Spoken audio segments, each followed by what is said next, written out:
Today, we're ranking Dark Souls 3 bosses. Alright, last time we did Dark Souls 2, that took a while because there's fucking 40 bosses in Dark Souls 2 for whatever reason, and there's only like 25 in Dark Souls 3, but whatever.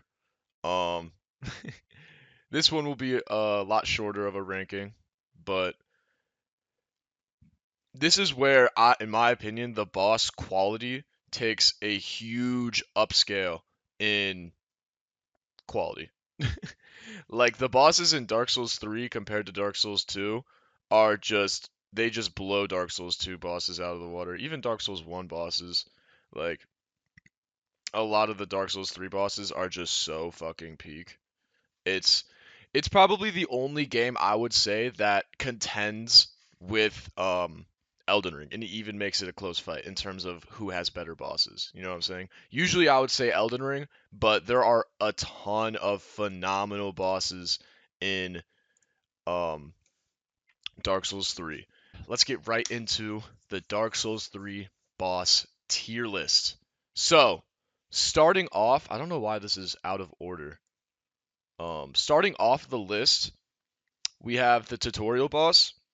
And in Dark Souls 3, the moment you make your character, you fight a few enemies, they give you a weapon or whatever, you immediately they just throw you in straight into a boss. And he's actually kind of difficult too. He's not like just like a easy boss with simple moves like the Asylum Demon, you know. He's actually like a test of strength. Like are you qualified to play this game? And that's what this boss is, and it's a Udex Gundyr. Udex Gundyr is genuinely such an amazing boss and probably what I would say the best tutorial boss that From Software has ever made. Better than Asylum Demon. Um, better than what Dark Souls 2, but didn't even have a tutorial boss. Not really. Better than Demon Souls tutorial boss. Sorry, it's better than the Vanguard Demon. The Dark Souls 3 tutorial boss is phenomenal. Phenomenal. I might just give him A tier. I might just give Udex Gundyr A tier. Now, in terms of actual like depth and like there's not much build up to him because like he doesn't have like an area before him or like a level. It's just kind of like him sitting there. Um, it is pretty cool how you like pull the sword out of his chest and then you use that sword to kindle the fire. Like it's pretty cool. But in terms of like actual like epicness, the visual of it all and the scale, it's not really the best boss in terms of that, but it is such a phenomenal tutorial boss and it introduces you to the Dark Souls 3 challenge and mechanics super well. Like a lot of these bosses, like jumping from Dark Souls 1 and 2 to Dark Souls 3, it's a completely different world. It is so much faster paced. The stamina actually recharges. You know what I'm saying? There's actually a manageable stamina bar in Dark Souls 3, and like the Udex Gundyr does very well to introduce you to the new world and new fighting system of Dark Souls 3, without being too much of a challenge. When I first played Dark Souls 3, fucking what, like almost 10 years ago? Holy shit. Um, when I played Dark Souls 3 for the first time, I actually hated this guy. And I couldn't get past him for like 1 or 2 hours. And then I finally beat him. And then I discovered that this whole game is just going to be challenges like that. And I'm like, okay, I'm not playing this shit. I thought it was way too hard. I thought it was bullshit. But then I got back into it, a few months later. And I actually gave it a proper chance. And I ended up falling in love with this game. And Udex Gundyr has a very special place in my heart because of that um, experience I had.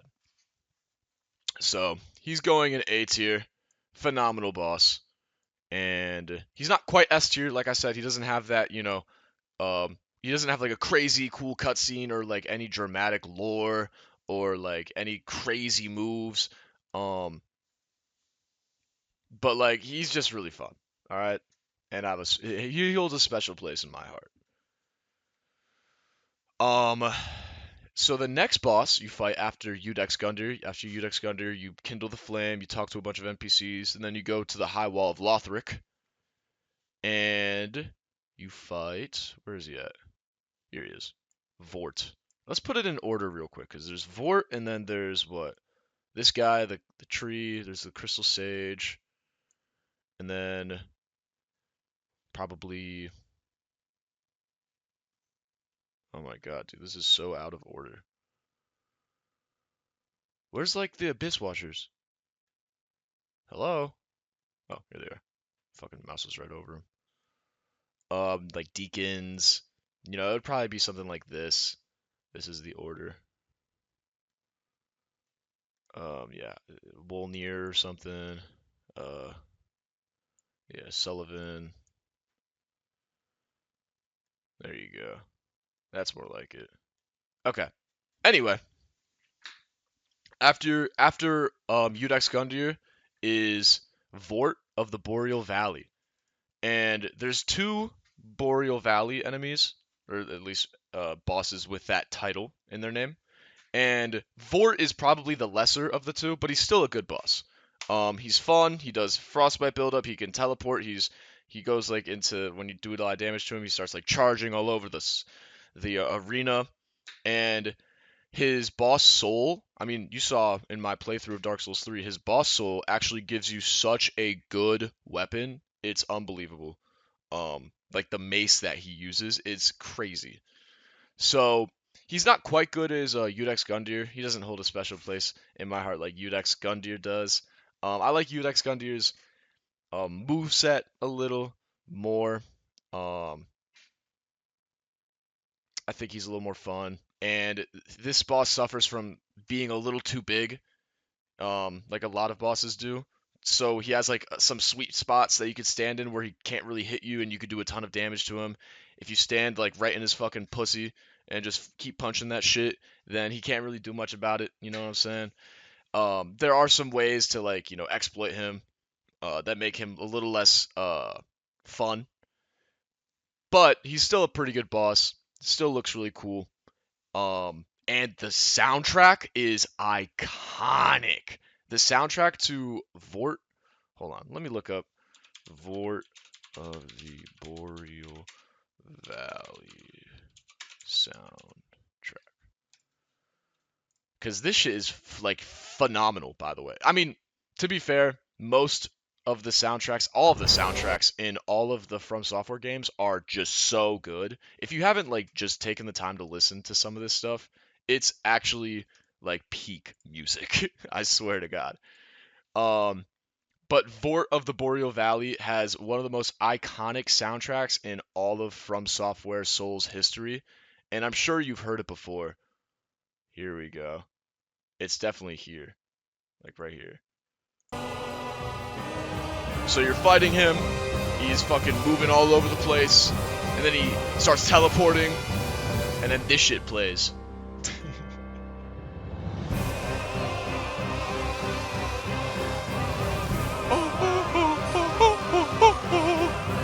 You know what I'm saying, bro?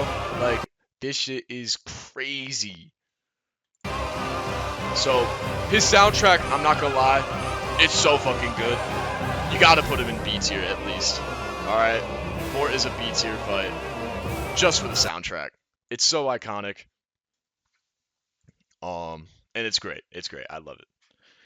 So after Vort, you get transported by some gargoyles, classic, by some gargoyles, to the undead settlement, where you fight this guy, the Curse Rotted Greatwood.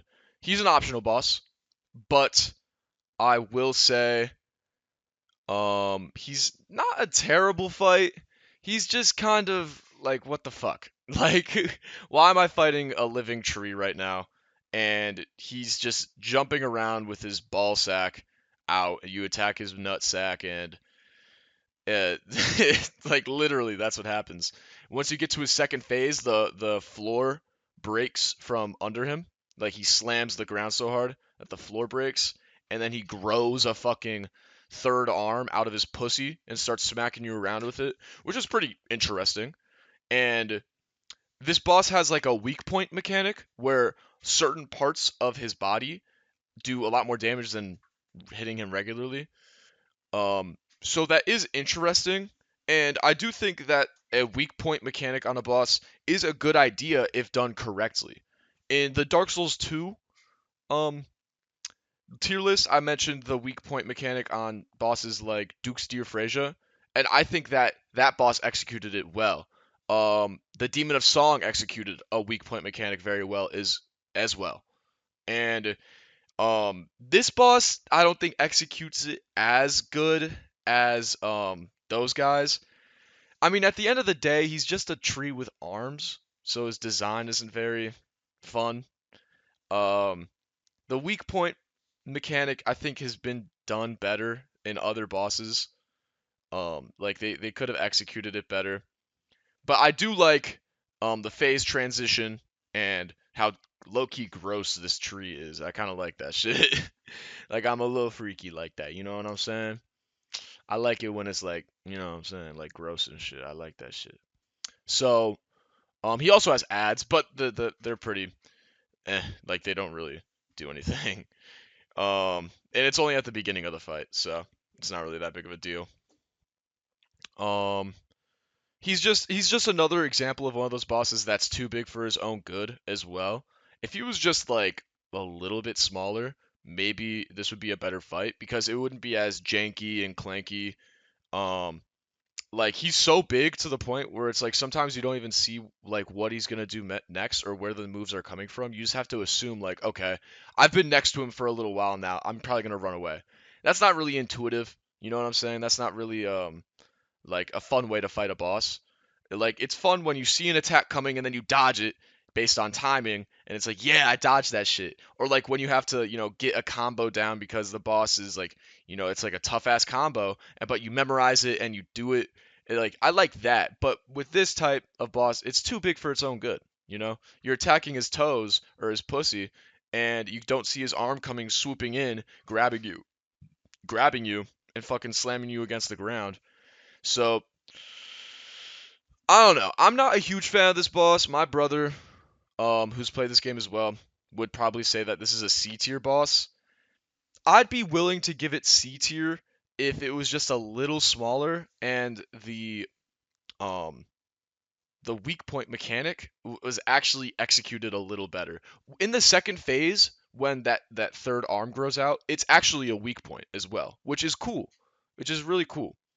But like I said, you get close to him and you're attacking that spot, and that arm, it's out of the screen, so it's like you can't really see when it's about to hit you. It's like it works against itself. So it's just a weird fight. Um, low. I would be willing to give it low C tier, honestly. Um, but I don't know. I don't know. I don't know. I don't know. I don't know. Let's keep it C tier for now, and then if I feel some sort of way about like adding more bosses in C tier, and I'm like, this guy isn't on the level of these guys, then maybe I'll move him down. All right.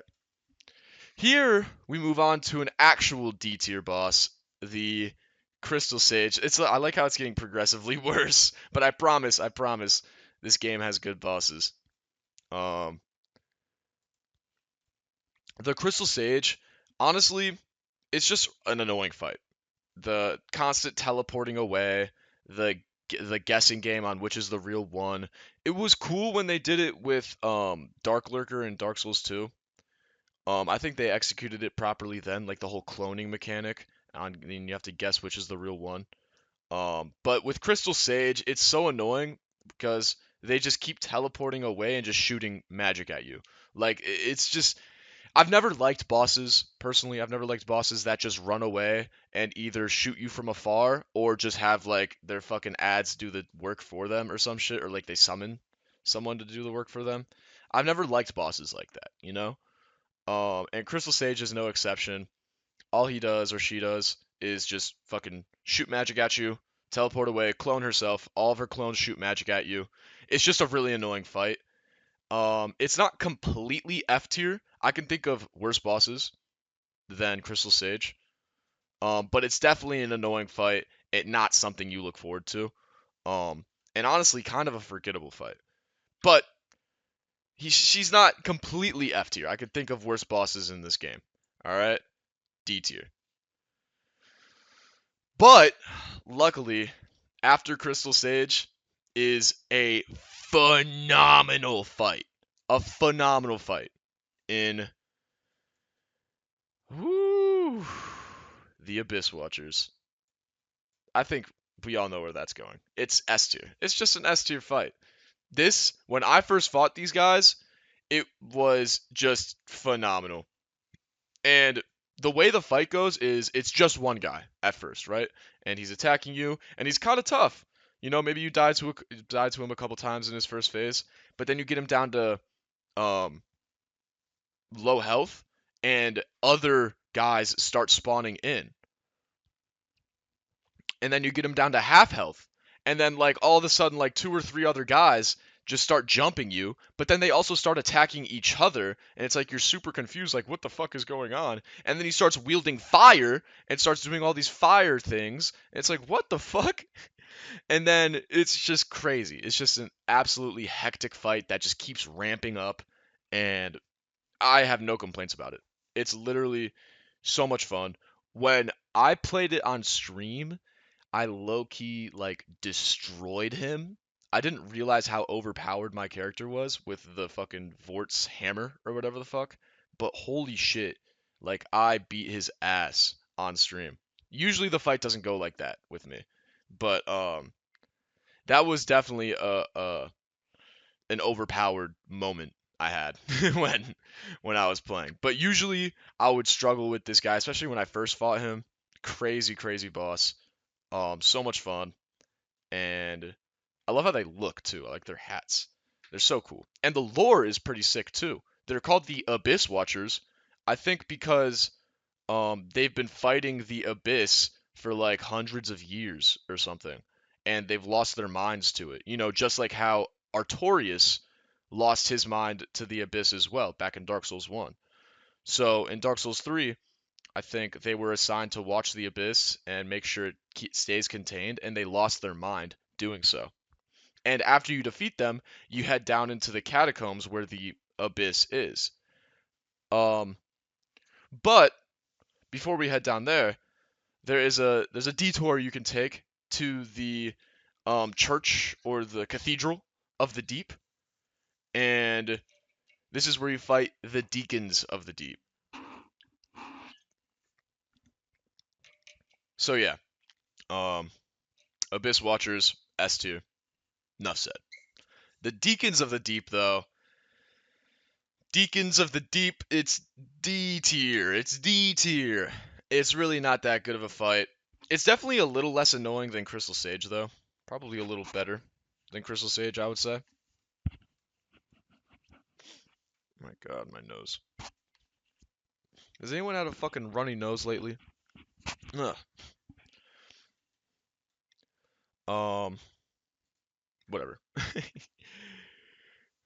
Deacons of the Deep.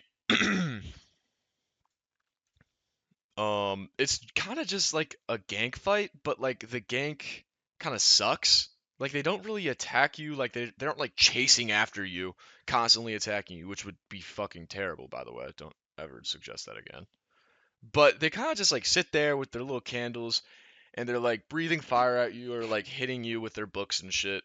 And you have to kill like this one priest guy to kill all of them, basically.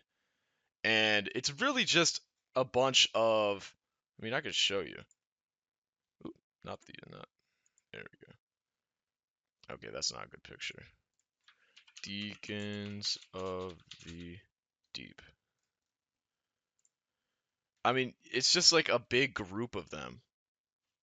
Yeah, this is literally what the fight is. It's just a big group of deacons, and you have to hit the priest guy in the center of them in order to do damage to the boss health bar, because that's like the real boss, I guess.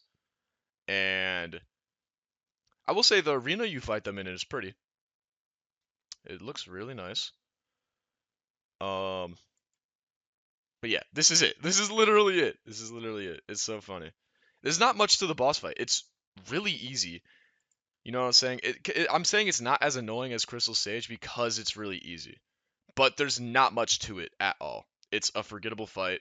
But you need to come here to kill them to get like a certain item in order to progress. So, um, Deacons, D tier. Nothing too special about them, but at least they're not as annoying as Crystal Sage. Next, you move on to so you come back from the detour, the Cathedral of the Deep, and you go into the catacombs, into the deep after the Abyss Watchers.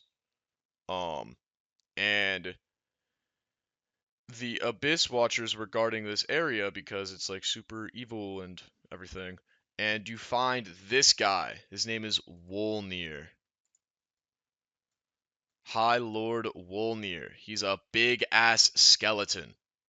And this fight is, I'll be honest, it's really janky, this fight. The He's another boss with like a weak point sort of mechanic where you can't just attack his face or whatever to do damage. You have to attack certain parts of his body in order to do damage to him. Um and his weak points are these bracelets on his hands for whatever reason. And honestly, this fight is kind of ass. um it's not really that fun. He does look cool and has a cool crown, but it's just a big skeleton at the end of the day. And he's like slowly crawls towards you and like he'll, have like these swiping moves sort of. I think he spawns skeleton ads as well, which is really annoying. And he uses the darkness around him to do damage to you as well. I think he does curse buildup. Or maybe poison, something like that. And fun fact, if you fight him for long enough, he'll back you up against the wall and you have nowhere to go because you can't run left or right. You'll go into the darkness and die. And you're trapped on this wall and he'll just crush you. So that's not fun. Like that doesn't feel fair. Um and the weak point mechanic is really annoying because he's attacking you with his arms. He only holds his arms still for like 2 seconds before he starts attacking you again. Um it's honestly just like mechanically it's a really poor fight. Um he does look cool. And I know that there's interesting lore about him. I just don't know what it is. I mean, we could read it. We could read it, dude. Um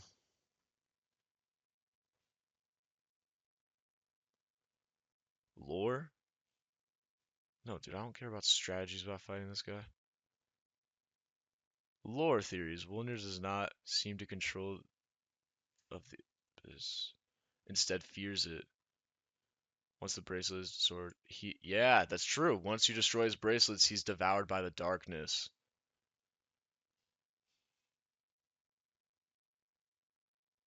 Wow.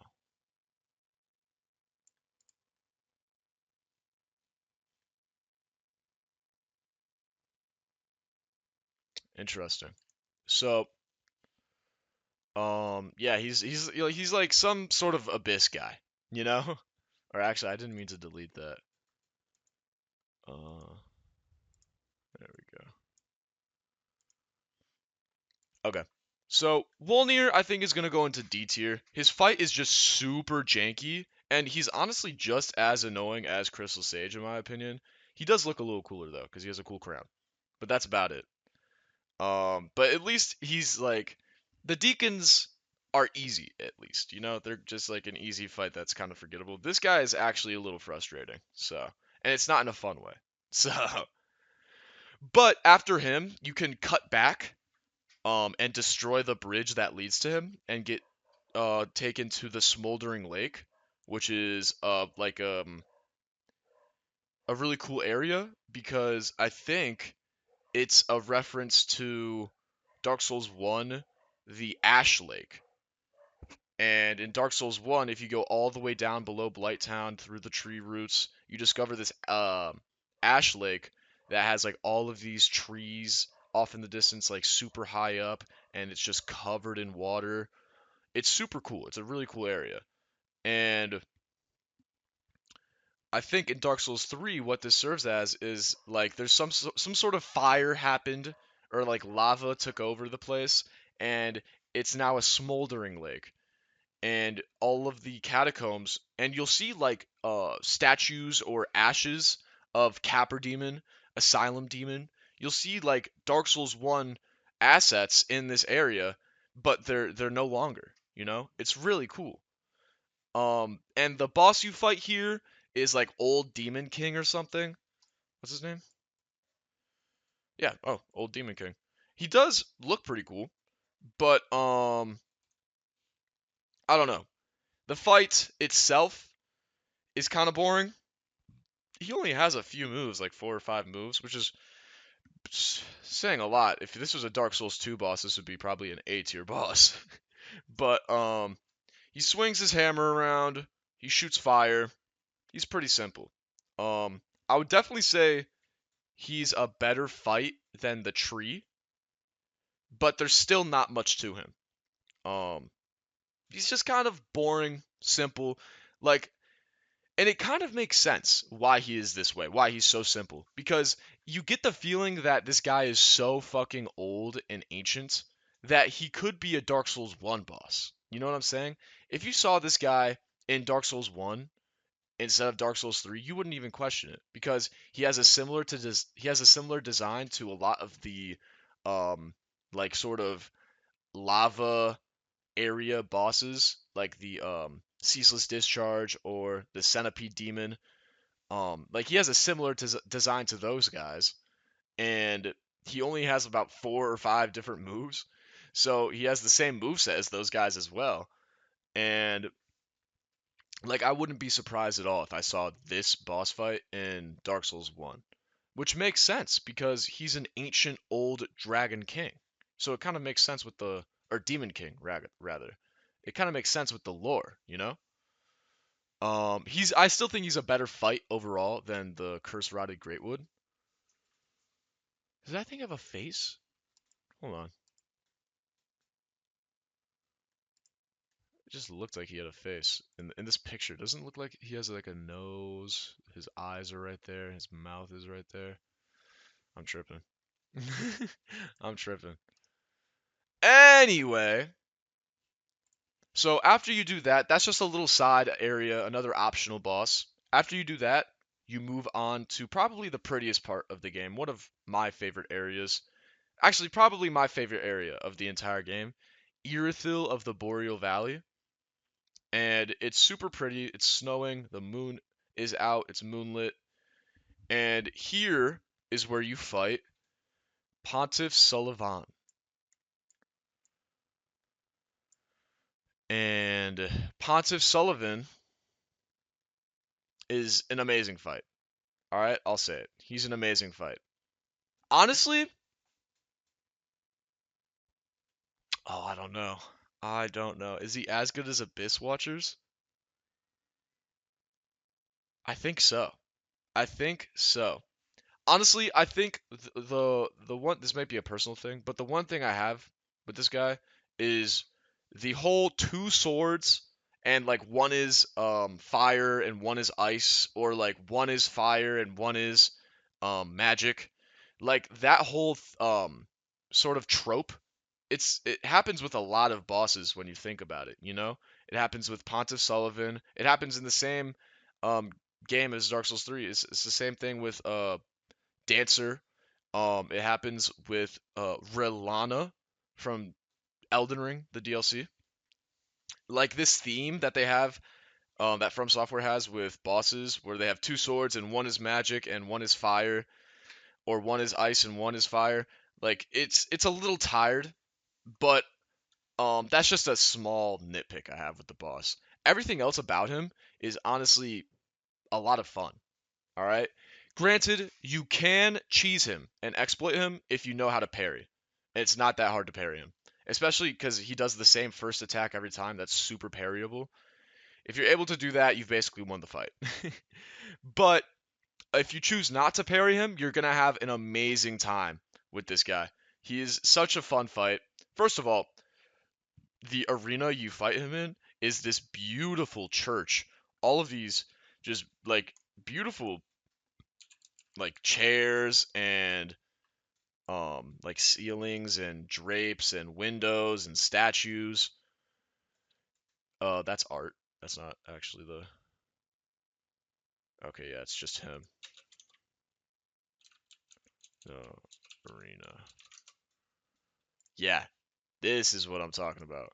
Like, you fight him in this beautiful church, reflective floors, really nice church pews and statues, great windows. It's moonlit, super pretty. And like, I mean, look at his silhouette. That just looks so sexy. Um, Beautiful arena. His moveset is super fun, and his phase 2 is one of my favorite moments that I've had with this game in a while. When I fought him on stream, his phase 2 was so fucking cool. He spawns a clone of himself, but not the type of clone that Crystal Sage does, where it's like they go across the arena and they just shoot at you or something. It's a clone that does his exact moves. It's like a phantom, think about it like that. He spawns like a phantom of himself, and his physical self will do a move, and then his phantom will copy the move. So you can see what the phantom is about to do when the physical version of him does it. So it's super fucking cool to see him jump in the air, smack on the ground, and then his phantom do the exact same thing a second later. So it's like you have to keep track. It's like you get used to his first phase, and then he goes into his second phase, and now you have to keep track of every move he's done in his first phase, but twice. It's like it's such a interesting way to like make a fight more like nuanced and have a lot more layers. You know what I'm saying? It's one of the most creative things I've seen in a boss fight in a while. So just for that, this guy is S tier. I think this is definitely one of the best fights in the game. And honestly, I might rank him above Abyss Watchers. I think Pontiff Sullivan is such a good fight. Or at the very least, I had such a good time when I fought Pontiff Sullivan. I think he just has a great design, great lore too. Like apparently this guy was super fucking powerful. Like at the point in time where we meet him in Dark Souls 3, he was like one of the most powerful characters in the entire game. And like he was literally on the verge of taking over the fucking world and we stop him. It's crazy. Um the arena is beautiful. His move set is great and that phase 2 is just perfect, I think. It's so fucking cool. So this guy's S tier. I think he's personally better than Abyss Watchers, but I might be a little biased just because I had such a good time fighting him in my last playthrough of Dark Souls 3, the one that I streamed. I had such a great time. Unfortunately, we move on to a really shit boss after that. His name's Aldrich, Devourer of Gods. Now, after you fight Pontiff Sullivan, you then move into Anor Londo, but it's like this old Anor Londo that's, just fucked up and shit. And here is where Aldrich lies. And apparently the lore of Aldrich is that he was like a priest or something, but he just became obsessed with like the gods and like consumption that he became this just beast of something. And he just became this beast and he just starts devouring things and he couldn't stop. When you actually fight him, you don't fight. A lot of it isn't actually him because if you look at his picture, that doesn't do it justice. If you look closely, actually, this looks like Gwendolyn from Dark Souls 1. And that's because it is. When we encounter Aldrich, he's in the middle of eating Gwendolyn. And like that's how like you could say that's how powerful Aldrich is, and he is very powerful that he's eating Gwendolyn and absorbing his power. But a lot of the actual fight, you're fighting Gwendolyn's body. Aldrich isn't this thing. Aldrich, this is Gwyn. This is not Aldrich. Aldrich is the slime that's below him. Yeah. Aldrich is this fucking disgusting, grotesque slime thing that's below Gwyn, that's devouring Gwyn. It's like this hunk of thing. So while you may think you're fighting Gwyn, you're actually just fighting something that's controlling him, which is crazy to think about. And he does have really cool lore, but lore can't carry a fight. All right, the fight itself is actually just ass. Um, you fight him in, I think, the same arena that you fight Ornstein and Smo in as well, in Dark Souls 1. There's a ton of reused assets from Dark Souls 1 and Dark Souls 2 and in Dark Souls 3. And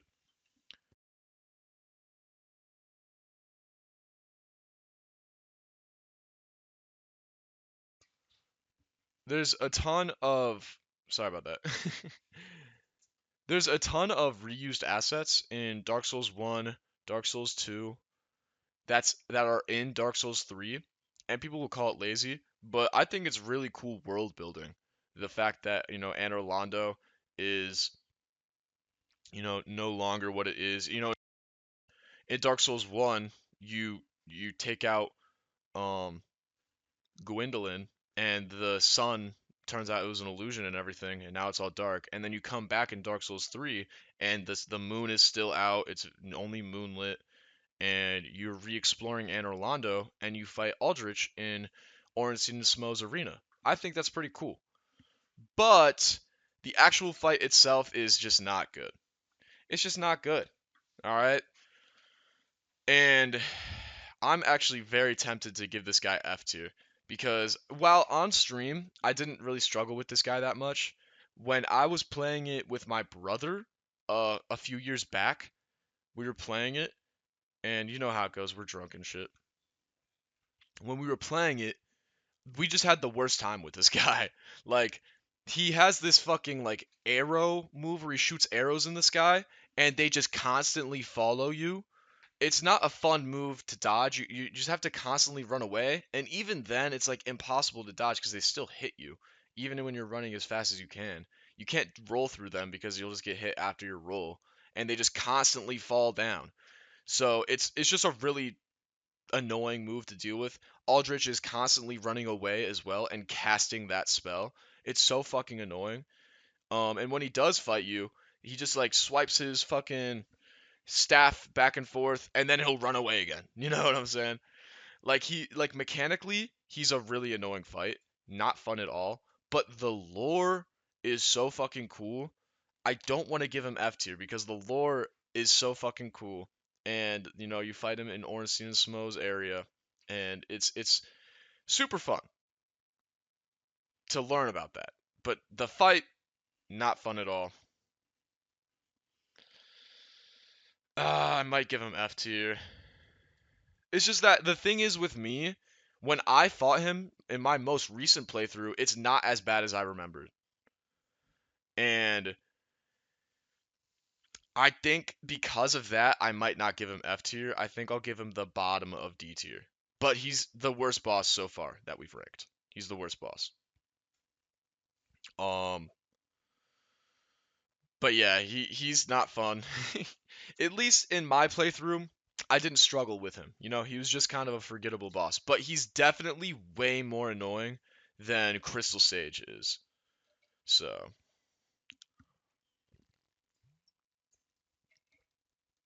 oh yeah, that's some good fucking water, baby. Oh yeah.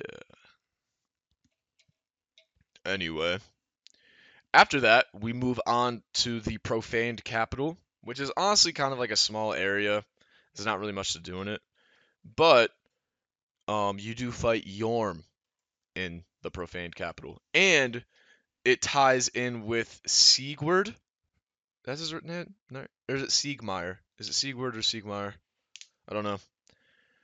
Siegward is helping you out with this guy if you chose to do his quest line, which is one of the most interesting quest lines in the entire game. He helps you fight Yorm, who's an old friend of his, and he made a promise to him that he would kill him, which is crazy. And spoiler alert, once you kill Yorm with Siegward or Siegmeyer, whatever his name is, like that, his purpose is done. His promise has been fulfilled, and he goes hollow because he's lost his purpose or he's fulfilled his promise, So he goes hollow, and which is so sad because he's like one of the only good guys in this game, and he's cool as fuck. So just really sad, really unfortunate. Super cool lore with Yorm and Siegward. in that quest line. And the fight itself is visually stunning. Yorm is huge, sitting on this throne, just fucking waiting for someone to test him. And that lucky son of a bitch is you. You go and you fight him, and it's visually stunning. He's huge, and it's like, what the fuck? But the thing is, if you run past him, you go to his throne that he was sitting on, you find, I think it's called the Storm Ruler or Stormbreaker. Um, he was sitting with the weapon that is able to kill him. He's just sitting there the entire time. It's almost like he wants you to kill him. Like he's just looking for an excuse to die, but he is not going to kill himself, you know? It's like weird. It's just a weird thing that they suggest in this game. Um and it also ties into that whole Siegward quest line as well. Dying with honor and everything. He wants to die to a powerful warrior, and he's giving him the tools to kill him. So it's just like it's really interesting to think about. I will say though, because I mean, all big bosses suffer from this sort of thing that's just inevitable. He's a big boss. He's gonna be a little janky. The camera's gonna fight with you. You're not gonna see every one of his attacks very well because he's so fucking big and the camera can't keep up with him. Um, at least at the very least, the game gives you, the alternative to fight him with that weapon, which is what you should do. It makes the fight a lot more fun, a lot more like better visually, a lot more fun to fight him because you're further away from him. But if you didn't choose to do that, then really the fight, all it is just ankle picking. You just attack his toes until he dies, like with all other big ass bosses. You know what I'm saying? I will say though, the fact that they give you like a gimmick weapon to help you defeat him, it makes the fight a lot more enjoyable. It's just that there's so much jank to this guy, and he's too big for his own good. I can't give him anything above A tier, or anything above B tier. I mean, um, I still think Udex Gundyr is in A tier by himself. Um, I do think Yorm is a better fight than Vort though, although Vort has a better soundtrack. Yorm has better lore and is visually cooler. So, after that, you've defeated what? You've defeated the Abyss Watchers, um, Aldrich, and Yorm, who I think, or maybe it's not the Abyss Watchers. I don't know. But you've collected, I think, 3 of the like the Great Soul Holders. Oh no, they're the Lords of Cinder. That's what they are, and that's what they're called. These are the people that have rekindled the flame. They've become lords and they've rekindled the flame, and they've rekindled it over and over again. And you see what the world has become because the flame has been rekindled over and over again. I mean, that's why they have so many Dark Souls 1 and Dark Souls 2 assets in this game. It's to show you what time has done to this world and what rekindling the flame has done. You go from Dark Souls 1, which has all these cool colors, different areas, really pretty stuff. I mean, the world is still dying, but it's not nearly to the point where it's at in Dark Souls 3. And Dark Souls 3 really shows you that this is what, the cycle does, you know? So now it's really up to the person that you're playing as to, do you want to keep the cycle going? You want to rekindle the flame again, become a Lord of Cinder? Or do you want to, you know, start a different journey? Um, so this is the point where I would say you get into the second half of the game. You come back to the High Wall of Lothric, and you fight the Dancer. And this fight, mm-mm-mm, mm-mm-mm. This fight is good. This is another one of those fights where it's like a fire sword, ice sword type of deal. But the way the Dancer moves, I mean, she's called a dancer for a reason. It's very elegant. She does a lot of spinning attacks. Her movement is very flowy and fluid. She moves like water. and it's very unpredictable. Like it's hard to time dodging her attacks because she's just like a whip that like, slowly moves and then attacks you, It's like very weird to see some of her attacks, but she's just an amazing fight mechanically. She has a cool cutscene, she's super mysterious, and she has one of the best armor sets in the game in my opinion. That like cloaked cape that she wears, which you can get, is just so cool looking. Um, I think it's not. I don't think it's as spectacular as a fight like with Pontiff Sullivan is. I don't know. Maybe I just had a really cool moment with Pontiff Sullivan, and I just think the Abyss Watchers hold a closer place in my heart than the Dancer does. I think the Dancer is still great. I think it's an A tier fight. Um, but it's not quite S tier for me. I think it's an A tier fight though. I think it's great.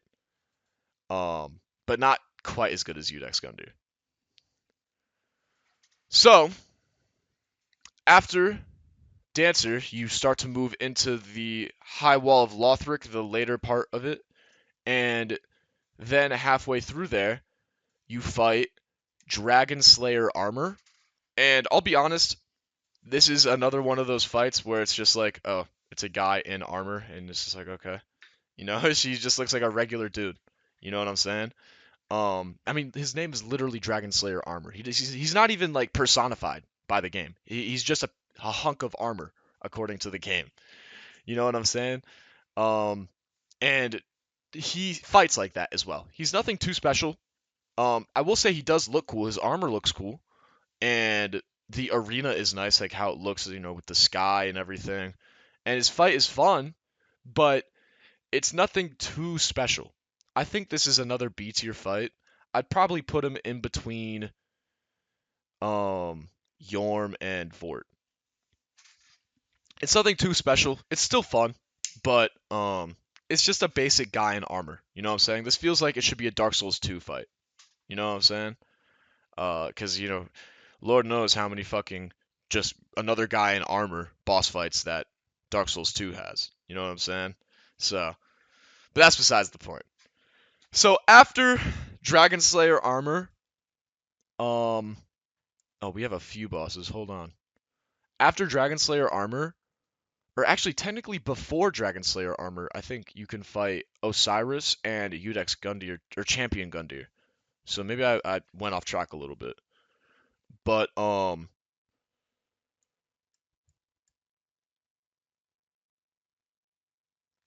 yeah. Okay. I'm just making sure. But um so Osiris, and I'm gonna be honest, this guy's lore is super confusing to me. I'm not entirely sure what he is, but Osiris, I'm gonna say Osiris because it sounds better. Osiris the Consumed King. This guy is really weird. He looks like this. Kind of looks like Seath, the Scaleless from Dark Souls 1. He looks like a like grotesque dragon, no scales, like just skin. It looks really weird. And apparently in the game files, people have found that he was supposed to be holding a baby when you fight him. And in the second phase, when he goes crazy, he starts like throwing the baby at you or like slamming the baby into the ground, which obviously would be very fucked up to put into a game, so they cut it. So that's why when you fight him, he's kind of like holding nothing. It's just supposed to be implied that it's supposed to be a baby in his hand, and he's like suffering. He's obviously gone crazy, and like he thinks he's holding a baby in his hand. He's protecting it, but really nothing is in his hand at all. Which kind of makes it better because it's like more suggestive. Um, like let's read some of the lore about this guy because I know he's super interesting. Osiris was once the king of Lothric and was married to the queen of Lothric, who was initially revered as the goddess of fertility and bounty, and and Osel. Uh, and Ocelot was the youngest child the queen gave birth to. So Ocelot, I think, is who he's holding. That's his son. He went mad trying to harness his royal blood for greater purpose, leading him to the heretics in the Grand Archives, where he discovered the twisted worship of Seath, the Pale Drake. Oh my God. Um, there's a child called Ocelot, and he cradles something as if you were holding a child, like I was saying. Though nothing is seen yet, as you smack him around, he tells Ocelot to come out, as if just realizing Ocelot isn't in his hands, and now he himself doesn't know where Ocelot is. Perhaps he remembers something pitiful or painful, as when you smack him around further, he screams the name of Ocelot and becomes a frenzied beast, no longer human. As you weaken him, you hear a baby cry. Perhaps the child is really invisible, or maybe the king, consumed by his desire to study and gain the power of dragons, experimented and fused with the dragon child Ocelot, becoming the twisted dragon man. Oh my God. And the cries heard when Ocelot takes over are cries of pain? Dude, what? Oh my God. Or maybe the child is just invisible. Speculation only can go so far.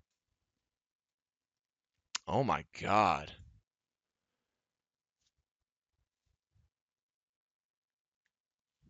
Ugh. Oh, I didn't mean to. Whatever. We'll look it up later. So the lore with this guy is fucking crazy, apparently. The lore is super cool. I know he had something to do because he has a cutscene and he's like talks throughout his fight. Like I know this guy is important. I just didn't know much about him. But apparently this guy's lore is insane. The actual fight itself, it's pretty basic. He's like the lore said, he's like this dragon fused thing. He's not quite a dragon, and he looks like, Seath the Scaleless because he worshipped him. You know what I'm saying? He tried to, worship this ancient dragon to the point where he tried to become one, but really you can't become a dragon. You know what I'm saying? So he just kind of looks like this grotesque skin dragon, and he looks really cool. Um, his lore is really cool. His actual fight is kind of simple. He does a lot of swings and flurry attacks. He does like this charged attack where he like dashes across the arena. It's pretty cool. Um, and like yeah, like halfway through the fight, once he realizes that his baby isn't in his hands, he just goes fucking crazy. He's actually a pretty fun fight. Um, and the lore is super interesting. I never realized. I might give this guy. Hmm. I don't know because the fight itself is just kind of or it's not kind of It's just kind of basic. You know what I'm saying? But I might give him high B tier. I think he might be the best in B tier. Honestly, he's just such a cool guy. Like his lore is super cool. Next we have Champion Gundyr, and technically speaking, this fight is a reskin of Udex Gundyr. I mean, if you think about it. It's like Udex Gundyr if he had more moves in his first phase. Yeah. It's just Udex Gundyr if he had more moves. You know what I'm saying? Which is cool, but honestly, Udex Gundyr holds a better place and more special place in my heart. This is still a fun fight. I'm just not gonna rank him above Udex Gundyr. He's still A tier though. He's still a great fight. Looks cool. Champion Gundyr. Like he has glowing red eyes. He looks the same as Udex Gundyr, and I don't know. It's just a reskin, with more moves. That's all it is to me. Um, I mean, this guy's gonna talk, but For this boss, you'll be fighting yeah. Gundar a second time. However, he is only Can I fucking mute you? Thanks. Yeah. So you can see he has a lot of the same moves as the original fight, but he does a few more. Um, I mean, that's the same move as the first fight as well. Cool. Good to know I can't go full screen.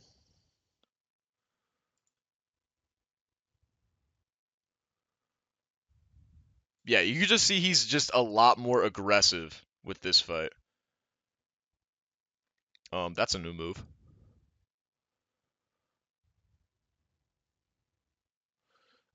It's like Udex Gundyr without the janky second phase that Udex Gundyr has. He just has like a more versatile moveset.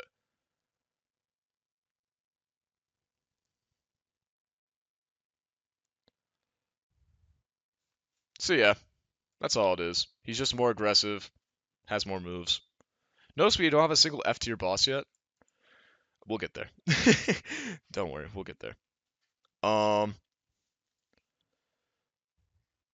so yeah, Champion Gundyr, still an A tier fight. He's still a fun fight, but I just personally like Udex Gundyr better. It's a little bit of a biased list, okay? Suck my dick if you disagree. So anyway, after you fight these two guys, you move on to the princes fight, the princes of Lothric. And technically it's a duo fight, but not really. Um, you fight first the prince, and while the other one stays up on like the balcony, and then you fight both of them at the same time. Um, I really like this fight. How like they teleport around, like they teleport behind you, and when they teleport, you know they're gonna do an attack, so that's how you know when to dodge. Um, the only thing I don't like about this fight is the fact that his brother just keeps fucking reviving him. You know what I'm saying? That shit's annoying. Um, but other than that, this is a pretty fun fight. Cool arena. Um, and cool cutscene as well. Cool move set. I just don't like the revive mechanic, but I mean, it makes sense why his brother wants him to stay alive, and it all it does is prolong the boss fight though for me. I think this is an A tier boss fight. I think it's probably here. I think Dancer's probably better. This is an A tier boss fight though. It's great. It's really good. And then after that you can move on to beat the game, or you can go do a little secret area. And this is where you go to the Arch Dragon Peak. Here we go. Yeah, the Arch Dragon Peak. This is a little side area, completely optional, but totally worth to do because of the final boss of the area. Um, you go here, and it's just a mountain full of dragons. You know what I'm saying?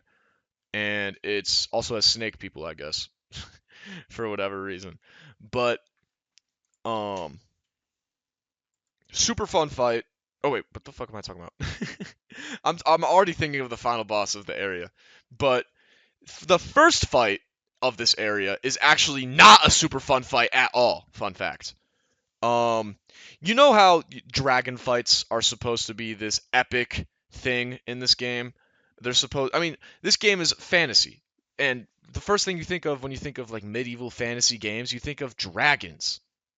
And they've been using these dragon fights throughout the Dark Souls series as like bookmarks of just great fights. You know, you have Calamite, you have Sin. These are great dragon fights. And then you move on to Dark Souls 3, and the first dragon fight is Ancient Dragon.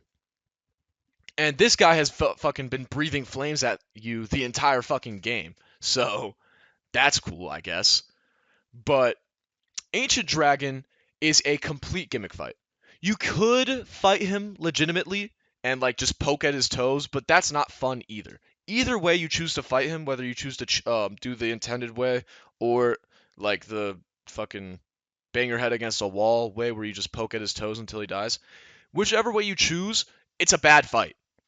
The intended way, which is the way I would suggest you do it, is you run past him, you run up this fucking weird, like, circular ledge thing where there's ads, there's cliffs, there's things shooting at you, super annoying to fucking traverse. You run up there, and the dragon's breathing fire at you the entire time. So, like, this sounds like a cool, um, like, visually this sounds cool, like, when you're imagining it, but when you're playing it, it's the most annoying shit ever. You go and you run around a little bit, and then you reach this ledge, and then you've ended up above the dragon, actually. And now you can do this plunging attack onto his head, and it deletes his health bar. It kills him instantly. And that's the fight. And that's the fight. This dragon that has been breathing fire at you throughout the entire game, talking shit. You've been seeing this fucking weird looking, like, spiky haired dragon throughout the entire game. And you learn that when you look at his name's Ancient Wyvern. But yeah, facing the Wyvern. But like the actual fight itself is so fucking annoying. It's so fucking annoying. This is our first F tier fight, and it might be the worst fight in the entire game. I don't know. We'll see. We will see. But luckily, after that, you move on to the Nameless King. The Nameless King fight is phenomenal. Phenomenal. And the lore behind the Nameless King is crazy. Yeah, look at all this lore about him. Yes. So, remember Gwyn from Dark Souls 1? The guy that you killed, the first Firekeeper? You know, he's the final boss of Dark Souls 1. Apparently, he had a son. The Nameless King is possibly Gwyn's firstborn, a fearsome dragon-slaying war god, founder of the Covenant of Sunlight, and master of Orenstein. Like, the fact that, like, what that implies, Orenstein? Like, Orenstein and Smough? Like, you're telling me one of the best boss fights in Dark Souls 1, Orenstein and Smough, half of that boss, Orenstein, learns from this guy, Nameless King, and he's apparently the final bosses of Dark Souls 1. He's apparently his son. Like, that's crazy.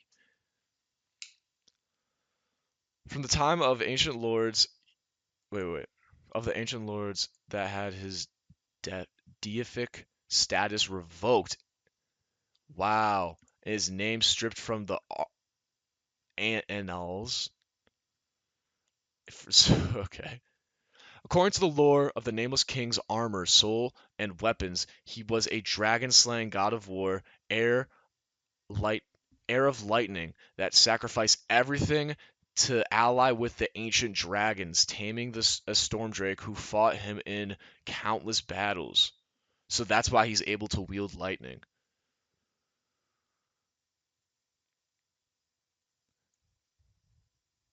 Worshipped by the Forsaken Knights could be the name. Wait, Farim. Farim could be the name of Gwyn's firstborn, and therefore the Nameless King. Wow. Just some crazy like lore implications that like have been set up through all three Dark Souls games just to be revealed towards the end of Dark Souls 3. The fact like that this lore connects throughout the entire series is just so satisfying to learn about. It's crazy. The Nameless King, his lore is insane and his fight is insane as well. When you first enter the arena, you're walking on clouds when you fight him. This storm is brewing around you, and he's riding a dragon. He's riding a dragon. Visually, this is already fucking insane. This is the greatest fight of all time visually. Mechanically, though, I will say the first phase of the fight is definitely not the most fun because you're fighting more of the camera than you are of him, trying to keep up with him and his dragon soaring through the air while he's shooting lightning at you. The only time you can really hit him is when he's landed, because he's moving too fast in the air to like shoot spells at him or anything. So you have to wait till he lands, and then you have to charge at him. And if you kill him fast enough, then phase 1 isn't that hard. It's phase 2 when his dragon dies. He hops off the dragon and he starts to fight you. That's when shit gets real. And whew, personally, I don't know, man. This is a great fight. I will say that phase 2 is a little simple. Like the moves are very, telegraphed, very simple. It is a hard fight, but not nothing like crazy hard, Um I don't know. I think I think I'm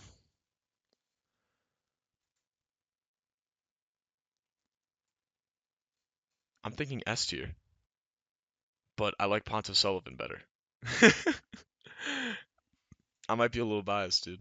I like Pontus Sullivan better. I had an amazing time with my most recent fight with Pontus Sullivan.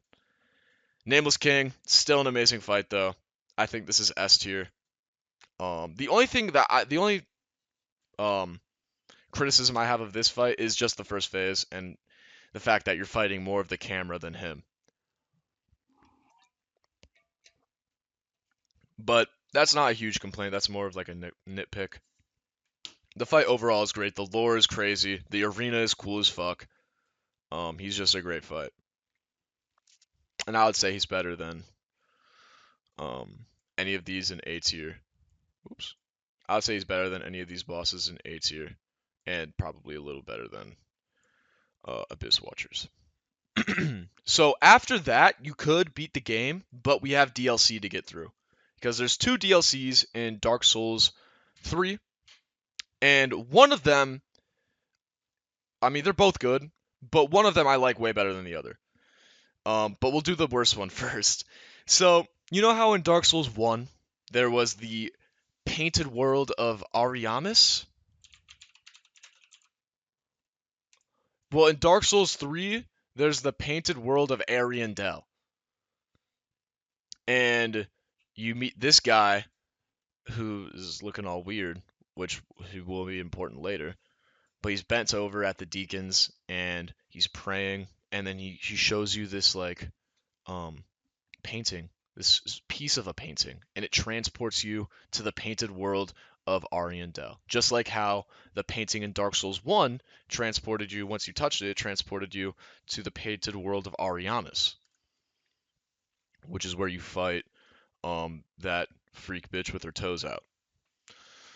But in this world, it transfers you to another freak bitch with her toes out, actually. Very similar kind of beings. And honestly, this makes sense. They're both in the painted world. They're both like in a world that's like really snowy, wintry, and cold. They both have scythes and they both have their feet out. So maybe there's more similarities between Priscilla and Sister Fried than I think there are. And maybe there's some sort of connection there, but I'm not entirely sure. But before you fight Sister Fried, you fight the Grave Tender, I think. Grave Tender Wolf? Champions Grave Tender and Grave Tender Great Wolf. Now, I'm gonna be honest. Um, this fight has potential. This fight has potential, but it's so unrealized that the fight is actually kind of annoying and not that good. Um, if there's two things. There's two things. First of all, there's two parts to this fight. The first part is where you fight an NPC who's the grave tender, right? He's tending this grave. He doesn't want you to get close to it, so he attacks you. And the NPC is the boss, which is okay. I mean, NPC fights are never really that good. Um, you can cheese them really easily. They're not really that hard. They're just kind of annoying. You know what I'm saying? Usually NPC fights are never really that good. But then halfway through that fight, his dog comes in, and this is where the you know grave tender great wolf comes in and attacks you, and now it becomes like this duo fight that just kind of appears out of nowhere, and like you're dealing with just, to be honest, a reskin dog and NPC. So on paper, this isn't really a good fight, and it's not really in the game either. But I tell you, this fight has potential. I tell you, this fight has potential because if you got rid of the NPC and made the boss fight just the dog, then it would already be better because NPC fights are mid and never really that good. But if you also gave a reskin to the dog, like made him look more interesting than just a big dog, because all it is just a regular like looking dog just scaled up into a big guy. You know? That's all it is. If you made him look cooler somehow, like maybe, fucking set him on fire or some shit as you were fighting him, I think that could have been a cool idea. Um, if you just maybe made him look cooler, because his move set is completely different from the dogs, that you fight more normally. He has like these ice moves, he has like these dashing sort of moves. He's actually super fast and actually kind of interesting to fight. If he just looked different and an NPC wasn't poking you in the ass the entire time while you're fighting the dog, then it I think this fight could have a lot of potential to maybe be even like B or maybe even A tier. You know what I'm saying? But because, you know, it's not that, and there's an NPC and he looks like a regular dog, because of all that, um, it's not really a great fight. I'm probably gonna say this is the top of D tier fight because he's still kind of difficult, and he's way less annoying than Crystal Sage or Aldrich, um, and he's a little more memorable than the Deacons. I just like the dog part of the fight. That's really all I like. So half of the fight is good, but the other half is miserable. But that's okay, because then you move on to Sister Frieda. Fried? I don't know. Sister Fried. Sister Fried. Super fucking cool.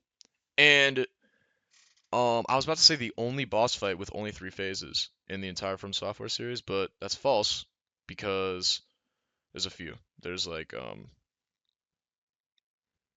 uh Lady Marie, Lady Maria, who has technically 3 phases, but I mean like 3 health bars. Sister Fried has 3 health bars, 3 phases, and it's like a marathon of a fight. It's definitely the longest fight. But I was gonna say that, but then the Sunflower in Elden Ring has 3 health bars, just randomly, I guess. But that's whatever. Sister Fried is phenomenal. A phenomenal fight. I'll be honest, if it was just the Grave Tender boss and the Painted World of Ariandel, and like if Sister Fried maybe wasn't as good as she was, I would say that this DLC wouldn't be worth it. Like I think the DLC is like $10 or $15 for 2 bosses and a pretty small like area. Like that's like paying $15 for the Arch Peak Dragons, you know? Or Archdragon Peak area of the game. You know what I'm saying? Because you get a really shitty boss with the Ancient Wyvern, but then you also get an amazing boss with Nameless King. You know what I'm saying? Like it's basically the same concept as that. You have a small area to explore, 2 bosses, one of them is ass, and then one of them is fucking phenomenal. So I would honestly say that like if Sister Fried was any worse, then I would say that this fight, or I mean this DLC wouldn't be worth it. But because Sister Fried is so fucking peak, this DLC, she literally gets all the like it's worth all $15 just for this fight. I'm gonna put it at the top of S tier. I honestly think that this might be my favorite fight in the game. We'll see as we rank the rest of these guys, but I honestly think that this might be my favorite fight in the entire game. I think especially because the fight I had with her in my most recent stream, my most recent playthrough of the game, the experience I had with her was just peak. It was just peak, dude. It was just so much fun. It was frustrating. It took me like 2 hours to beat her, but dude, this fight was just genuinely one of my favorite fights in the entire game and in the entire From Software series. The experience I just had with my most recent playthrough on stream with her, it was just great. Um, all 3 phases are so unique. She is probably my favorite. So the first phase, it's just her, and it's kind of like a narrow, not too narrow. It's like a wide hallway you fight her in, and she's super fast. She's very elegant in the way she moves. A lot of spinning, sort of um, sickle attacks. The very dynamic sickle play. But her first phase is pretty simple. It's just her dancing around, hitting you a bunch. You kill her, and then her father in the back suddenly starts to come to life and is like, no, my daughter! Fucking revives her and then gets pissed at you. Like, cause you're trying to fucking kill her. So then he starts burning this fucking church down, and this narrow hallway becomes this huge area that's all burning. And now you have to fight both of them in phase two. The big ass fucking father guy with a fucking pot of fire trying to fucking kill you, slamming his pot of fire down on you. And then her, who has this ice sickle, um, that's shooting fucking frostbite at you. And this is probably the one time where you know how it's like with Ponta Sullivan, you have fire and ice swords. You know, with Verlana, you have fire and magic. You know, like this theme of fire and ice or fire and magic or like red and blue. I think this is the best example of that theme, where it's two different characters instead of combining them into one. It's two different characters wielding two different things. And what I would say, it's not entirely a duo boss fight, but when it is, it's the best part of the boss fight, I would say. I don't know if that's a crazy take, but the way that this fight is structured is phenomenal. This is the best duo fight when it is a duo fight. This is the best duo fight in all of From Software history. I don't know if that's a hot take, but the way that these two enemies that you're fighting, just the way that they play off of each other, the dynamics they have with each other is just so peak. The slow moving father fucking throwing fire at you, covering the arena in fire, while the fast daughter is coming at you with slicing fucking attacks, shooting ice at you. Like they're complete opposites, but they play off of each other so well. And it's like when you're fighting one, you have to keep track of the other because you have to see if, they're gonna like shoot fire at you. And the way it happens is so genius. Like, let's say you're fighting the dad, right? The father, he's slamming his fire pot on you, and you see out the corner of your eye some ice, like frost lane, this frost, like street. You know what I'm saying? This lane of frost start to appear below your feet. That's how you know that the daughter just didn't attack and you have like 1 second to react. You have to get out of that frost mist before some icicles appear. You know what I'm saying? The way that they telegraph their attacks for you is phenomenal. Like the way that they play off of each other, they give you enough time to react and um counter. It's just like the it's peak momentum and pace without being overwhelming and bullshit. You know what I'm saying? Because they could have just programmed these two just to jump you. You know what I'm saying? Both of them just attack, relentless, and that could be the fight. That's not fun. You know what I'm saying? That's artificial difficulty. You're just programming the fight to be hard just for the sake of being hard instead of being challenging to have the player overcome this challenge and feel accomplished and also feel fair. And that's what they intended instead of doing the bullshit. And it feels so rewarding fighting these two. And then you get past the second phase and you think that's it. Okay. That was a great fight. And then she revives herself a third time. And all of a sudden she becomes this god or goddess of ice, just fucking whirling around in the air, fucking shooting ice at you. She's so fast and so aggressive. You don't have to worry about her dad anymore, but that's the hardest part of the fight. When you get into that third phase, you've used like 10, 11 flasks. This fight feels like a fucking marathon, and you think you've beaten the boss, and then you get into the third phase and she just becomes an ice goddess. It's like, what the fuck? And then you have to learn this completely different phase. If this fight had a fourth phase, it would be so stupid. But it's the fact that they added a third phase. They added a third phase, and the boss didn't feel tired. You know, the fact that they made this boss so long and they didn't make it boring. You know, that is like peak gameplay, peak game design. I had such an amazing fight and experience with Sister Fried in my most recent playthrough, my Dark Souls 3 stream. So much fun. And that's why I personally think that Sister Fried is probably the best boss in all of Dark Souls 3. But After you defeat Sister Freed, then you move on to the second DLC, which is definitely intense. So, the first boss you fight in the second DLC is Demon Princes. So you know how you had the princes in the base game, now you have the Demon Princes. Whoa. Um the Demon Princes is also an S tier fight. I don't know how to say it. I don't know how to put it. I honestly think Demon Princes right here. I think Demon Princes is honestly another S tier fight.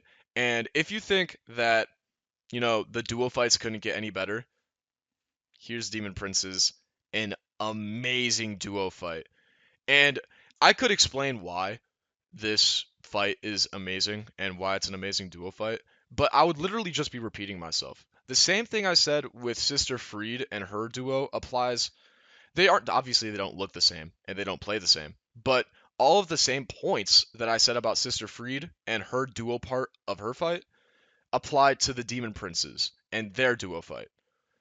When they attack you, they both have different move sets. They trade off, one being more aggressive, one being more passive. And then when they notice that one guy's getting hurt, then they trade off, and then that guy who's hurt is more passive, and then the other one's more aggressive. They play off of each other very well. It's very dynamic, and it creates a very unique fight because it makes it unpredictable. You never know when they're gonna trade off. You never know when someone's gonna swoop in and just hit you. That's why it's like so fun to manage like that like keep that guy in the corner of your eye, trying to attack one but also keep track of the other. It's very very fun and very well thought out. Um and honestly, I really have no complaints. They could look, I don't know. The look of them is kind of basic, but that's honestly a nitpick. Prince, or I guess Demon Prince, Dark Souls 3. Because they start as two, but then they combine into one. So technically, I guess it's just one. That's not a very good picture. Bitch, show me images. Yeah. So they do look kind of basic. They kind of just look like big fiery gargoyles, but that's honestly a nitpick, if you want me to be honest. Um, they start off as two, but then they combine into one. Um, yeah, I think that's the one. It's just a really big guy who shoots like lava lasers. So fucking cool. Um, there's honestly not much I have to say about Demon Princes. They're just awesome. Another great duo fight. And when you think of peak duo fights, you think of these guys. It's Ornstein and Smo. It's Sister Freed in her second phase.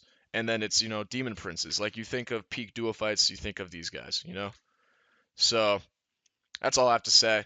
And all of the same shit I said about Sister Freed and her duo fight in her second phase apply to these guys. They just play off of each other super well, makes it a super fun and unpredictable fight. A unique experience every time. But after that, we move on to Half-Light. Half-Light. Dark Souls 3. Oh, that's how you spell it. Half-Light.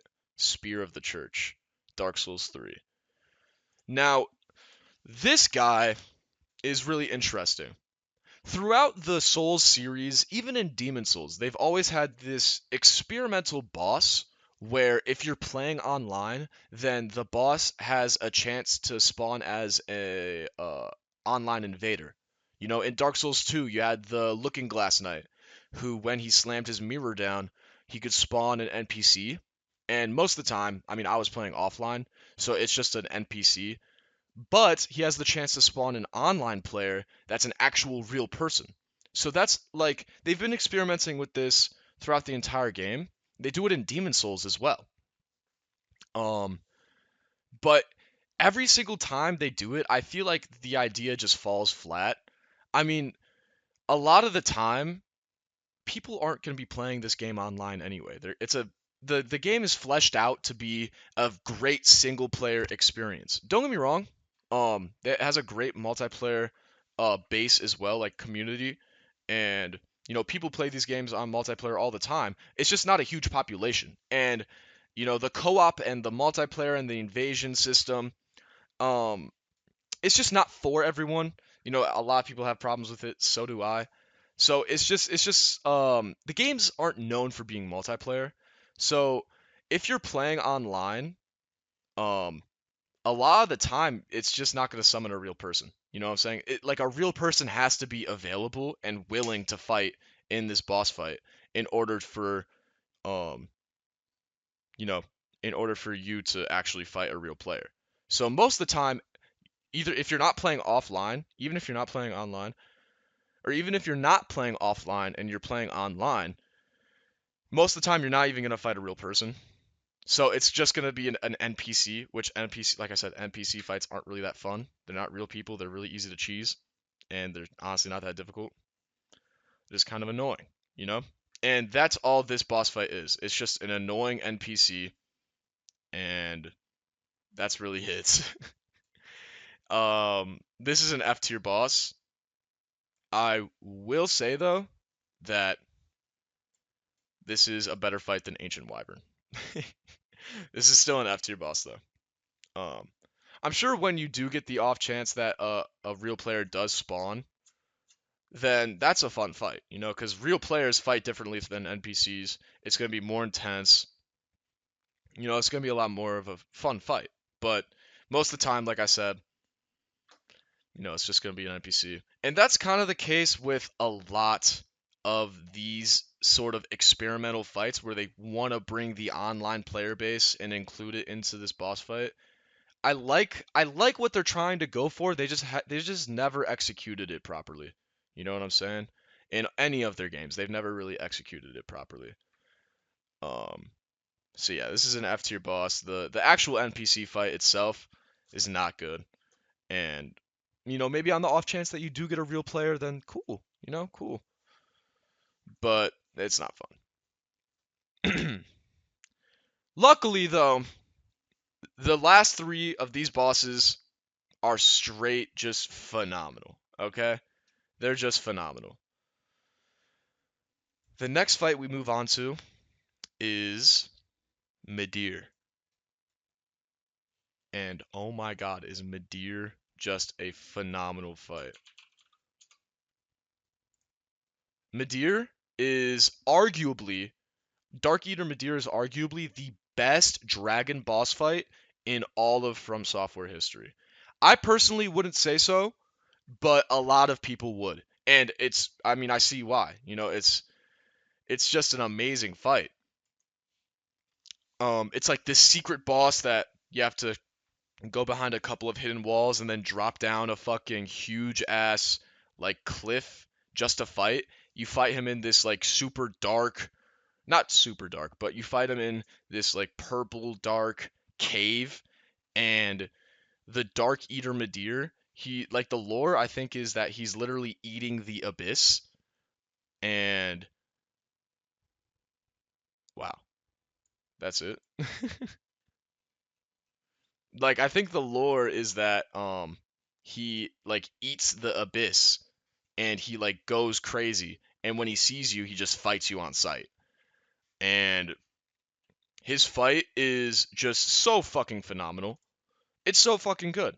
It's it's a dragon boss fight, and he's big, but he doesn't suffer from the same problem a lot of big dragons suffer from, or big enemies in general suffer from, where it's like they're too big for their own good, and if you find like a pocket like around him, then you'll be safe for the most part. No, he is super mobile and he has a weak point mechanic. His weak point, I mean, all dragons have a weak point mechanic on their head, but this dragon utilizes it the best in my opinion because he keeps his head low for a lot of his attacks. So it encourages you to stay in front of him, but that's also where he's going to do a bulk of his attacks. He's going to do a lot of his attacks when you're in front of him.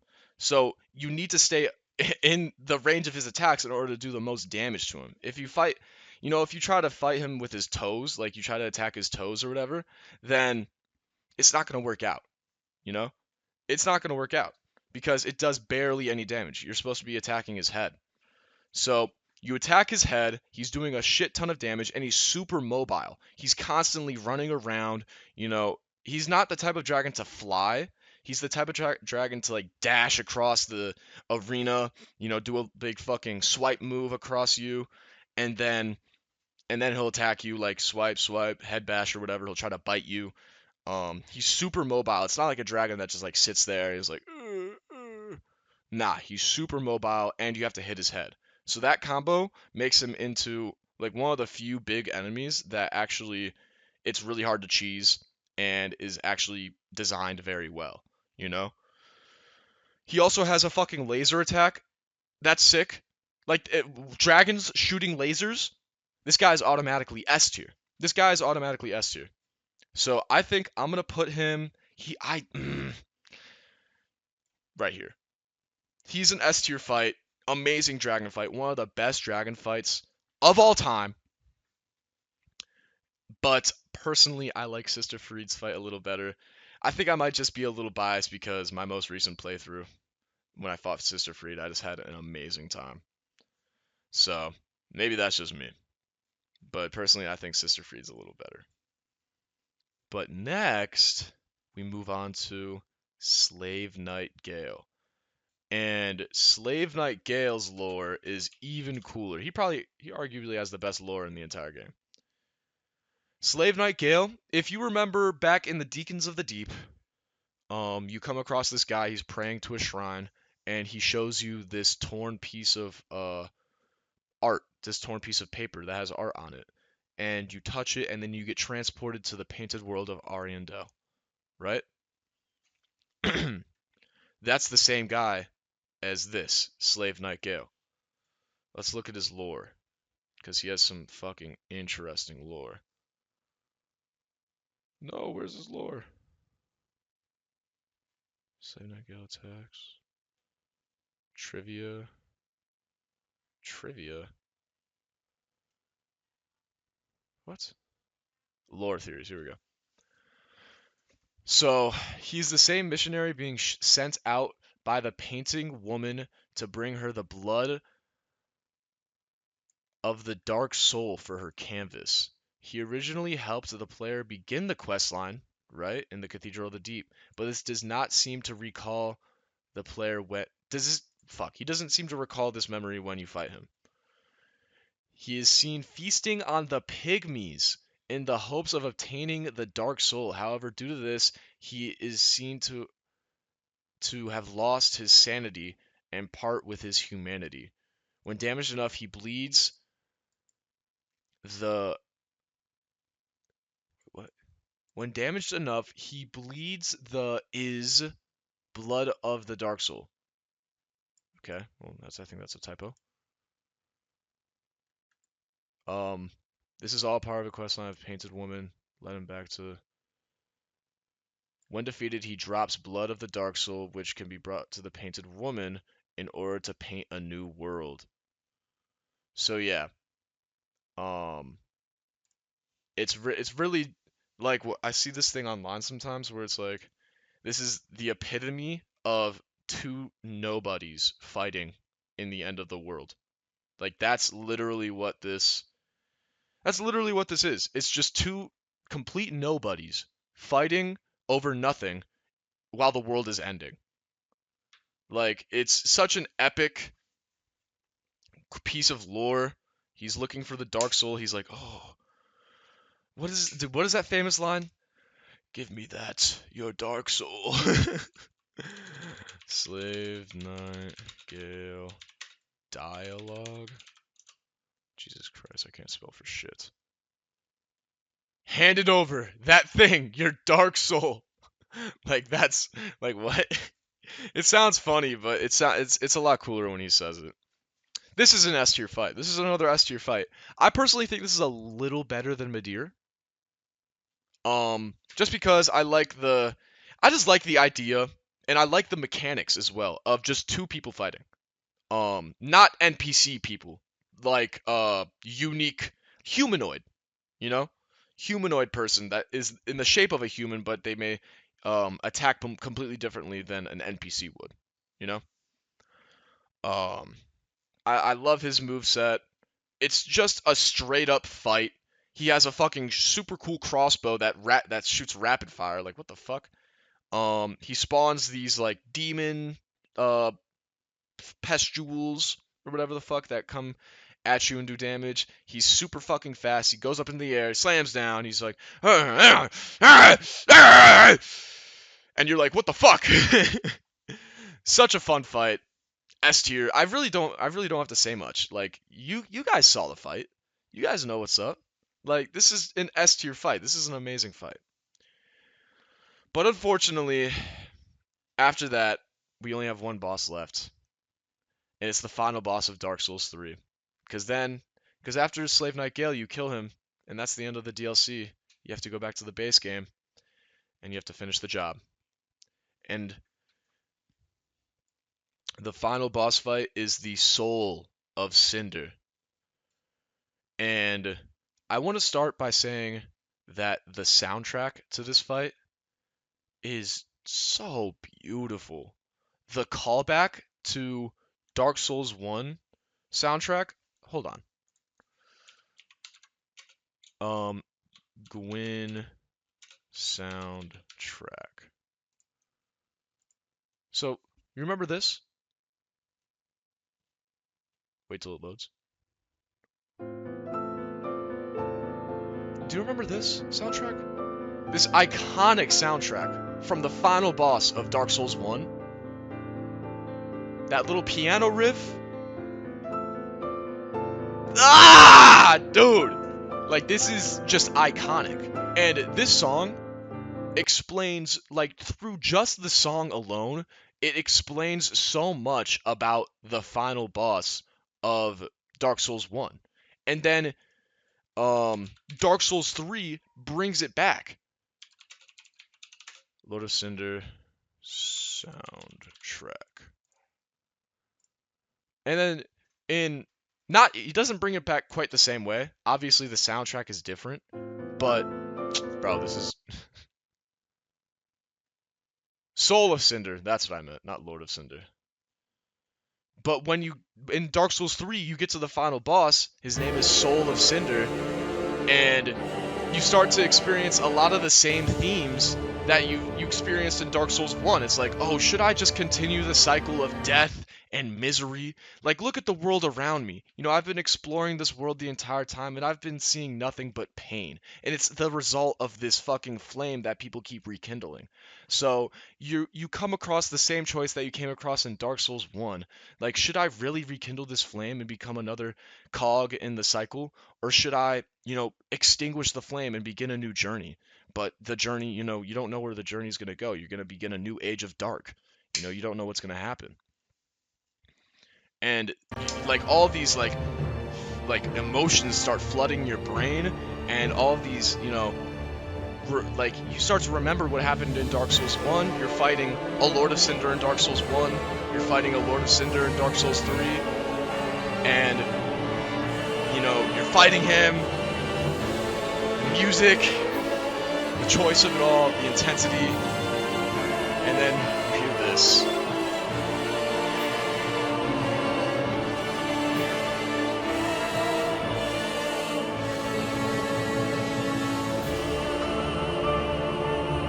Oh! Oh my god! Oh my god, dude. Like, what? Like, what? Like, the fact that they made a callback to Dark Souls 1 through the soundtrack just explains so much about the story. And, like, the final decision that you have to make in the game. It's so fucking peak. And the boss fight itself matches up to that quality as well. The final boss is actually pretty enjoyable, I would say. Definitely way better than fucking Dark Souls 1's final boss. Which, I mean, I'm not gonna hate on Gwyn too much, but at the end of the day, he's just an NPC boss fight. You know what I'm saying? The lore is cool and all, and the soundtrack obviously is amazing in Dark Souls 1, but Dark Souls 3 definitely does a way better job of making the fight a lot more intense, a lot more fun mechanically. The boss's moveset is much, has a lot more depth to it. He has multiple phases. Um, the arena is cooler, I would say. Like the Dark Souls 3 final boss has a lot more going for it than Dark Souls 1 or Dark Souls 2. Especially, oh my god, that Dark Souls 2 final boss was so ass. um anyway, this is probably I'll probably it's not S tier. I don't think cuz when I think of the best fights in the game, I don't think of the final boss. And I think Abyss Watchers is a little better than the final boss of Dark Souls 3. But I will say he's definitely an A tier fight, and just the story of it all, the the callback to Dark Souls 1, the beauty and the arena, just the way the lore builds up, the way that they've been building this universe throughout the 3 games, and it all comes to an apex right here, and it's actually an intense fight, and it's actually like has a lot of depth to it, and it's actually super fun. Like it's just peak. It's just peak. Okay? It's so fucking good, and it deserves A tier. I think top of A tier is definitely a great spot to put it. Whew. So that's all. That is my Dark Souls 3 boss fight tier list. That's all for today. We've just completed the Dark Souls series, or we've completed the Souls series because I've ranked Demon Souls bosses as well. So we've ranked the Demon Souls bosses, Dark Souls 1, Dark Souls 2, and Dark Souls 3 bosses. And now we're officially done with the Souls series in terms of boss ranking and everything, honestly. I did the playthroughs of them, and it's all, it's all uploaded and everything. You can go watch. I'll obviously, I mean, I'm gonna be coming back to these games anyway because I just love them so much. But this isn't like the official ending of the series that I'm doing. So obviously, we have more games to do tier lists of. We only just finished the Soul series. Now we got to move on to Bloodborne, Sekiro, and Elden Ring. But this caps off the Soul series, and it's just it feels really good, man. It feels really good. I'm getting emotional, man. I'm getting emotional. But yeah, let me know what you guys think about the tier list. And yeah, thank you. Thank you so much. So I'll see you guys next time. That's really it. That's really it. Damn. All right. All right. Goodbye. Bye bye. Merry Christmas as well. Merry Christmas.